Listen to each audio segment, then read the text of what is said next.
peut imaginer que le départ à l'autostart est un mode de départ qui va Qui va lui convenir convenir. parfaitement. Il est né pour ça, quoi.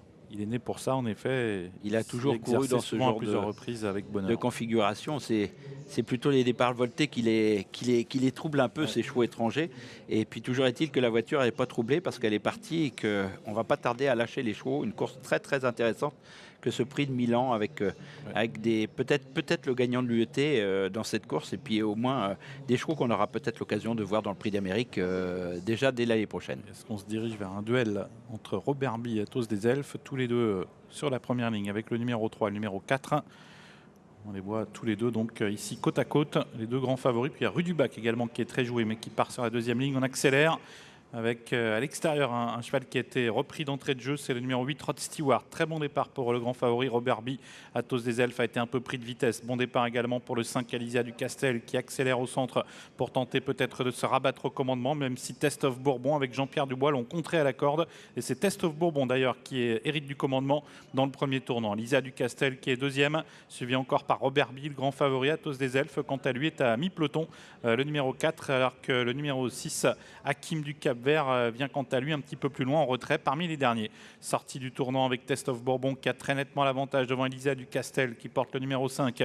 On retrouve ensuite tout près le grand favori, le 3 Robert Bie, qui est suivi en léger retrait par le 2 Annette Dumirel qui s'est glissé à la corde juste derrière Astor du Ken.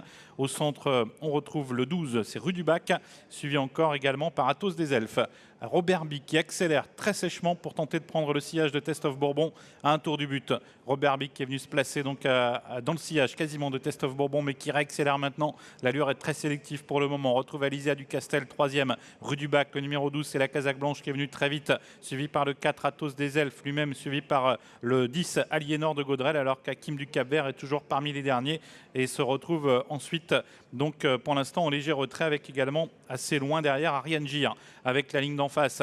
Test of Bourbon qui a toujours l'avantage, qui est suivi par Alizia du Castel mais qui est un peu sollicité. Robert Bie qui est toujours deuxième tout près, Rudubac quatrième avec plus loin Athos des Elfes, cinquième tout près devant Aliénor de Gaudrel et puis également encore le 7 Astor du Ken mais qui est sollicité. Ligne d'en face toujours pour Test of Bourbon qui a l'avantage devant Robert Bie qui a choisi de venir à 3/4 à son extérieur. Alizia du Castel qui est toujours troisième au contact devant le numéro 12 Rudubac qui vient quatrième au centre avec des ressources et puis Athos des Elfes qui tente de rester au contact des quatre premiers. Quatre concurrents légèrement détachés dans le tournant final. Il reste 600 mètres à courir pour Robert Bie, le favori qui tente de porter son attaque à Test of Bourbon qui pour l'instant tente de lui résister. Alizia du Castel qui cherche un peu l'ouverture. Rudubac qui va être relancé maintenant devant Athos des Elfes. Ligne d'arrivée pour Robert Bie qui a pris nettement l'avantage devant Test of Bourbon. Alizia du Castel, Rudubac en pleine piste. Athos des Elfes qui surgit maintenant au centre avec une course poursuite entre Athos des Elfes qui vient très vite maintenant et Robert Bie qui a l'avantage. Robert Bie très sollicité. Athos des Elfes qui vient de plus en plus vite. Athos des Elfes qui prend l'avantage maintenant devant Robert Bie et Alizia du Castel. Athos des Elfes qui s'en va vers une facile victoire. Athos des Elfes qui s'impose très facilement dans ce prix de Milan. Athos des Elfes l'emporte. Aliénor, Alizia du Castel deuxième, le 9 et troisième.